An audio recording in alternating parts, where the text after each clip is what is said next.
হৰে কৃষ্ণ আজি মই গংগা মাতাক চাবলৈ আহিছোঁ গংগাটো চাবা নেকি এই প্ৰকাণ্ড আৰু চবে স্নানো কৰি আছে এতিয়া কিন্তু এটা কথা সাৱধান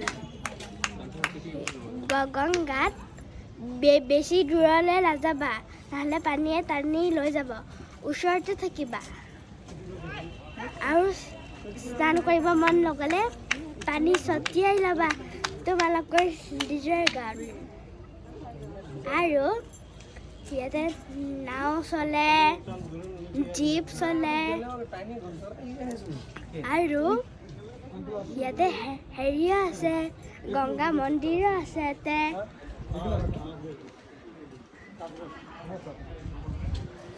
আৰু ইয়াতে আৰু এটা বস্তু আছে বক্সৰ ভিতৰত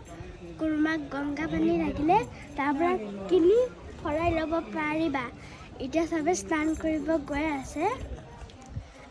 আমি স্নান কৰাৰ পিছত ঠাণ্ডাটো লাগিবই চ' এক্সট্ৰা কাপোৰো লৈ আহিবা লগত হৰে কৃষ্ণ